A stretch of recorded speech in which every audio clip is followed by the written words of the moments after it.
again, that was the Gabriela Organizing Committee here in LA. This is our debut today. Whoop whoop!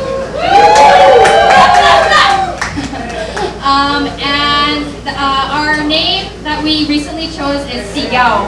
So the S and I stands for Sisters, and then G stands for Sisters of Gabriela, and then the AW stands for Awaken. So Sisters of Gabriela, Awaken!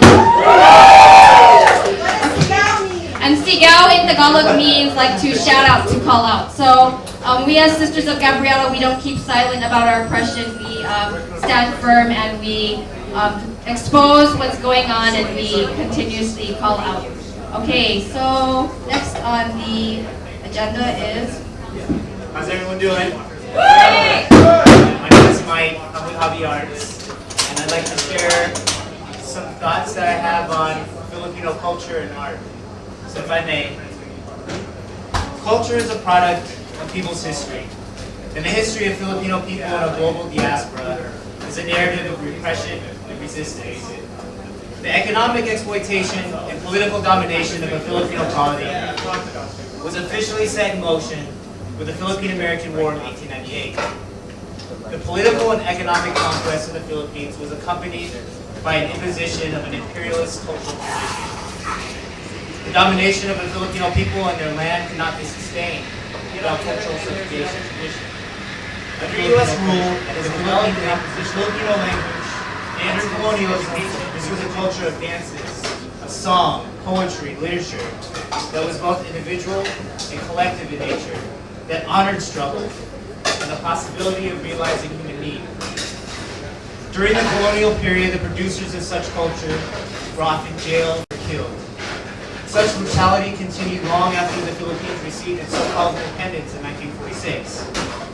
During the height of the Ferdinand Marcos dictatorship, artists continued a long tradition of utilizing their creative energies in the formation of anti-imperialist literature, artwork, performances, and film.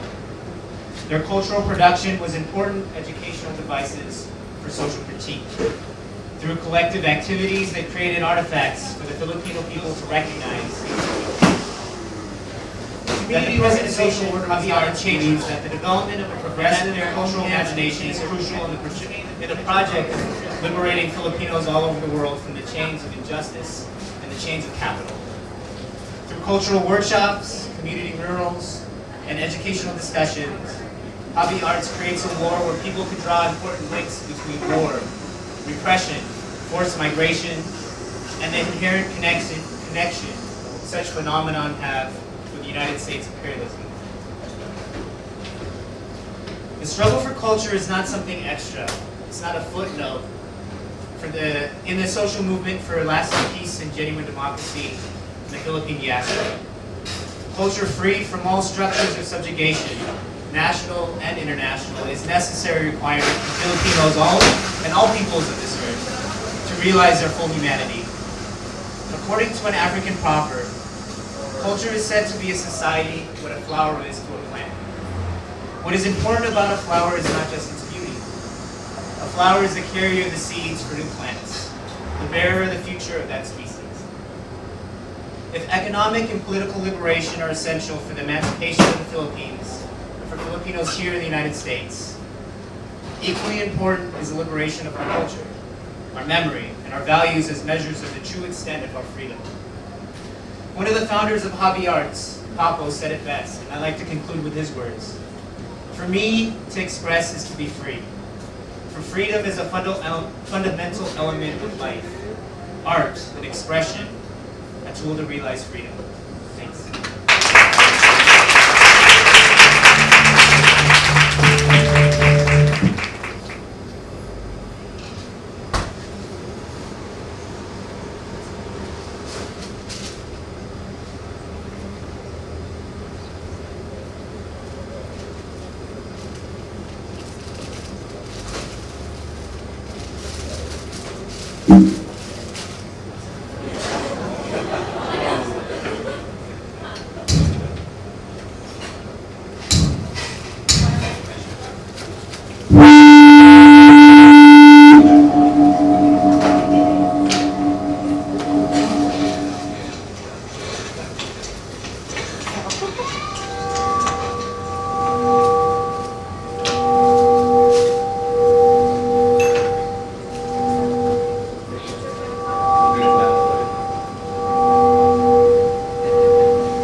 So next up, we are going to be showing a series of short films. These are called Simply Rights, and these were produced in the Philippines by different cultural groups there. One of the things that HABI does besides making our own cultural work is we also have very strong links with cultural groups in the Philippines, like Southern Tagalog Exposure and SIPA and other filmmaking groups, other cultural groups. So oftentimes when we have events like this, they were made in order to expose the rampant human rights violations that is occurring in the Philippines right now.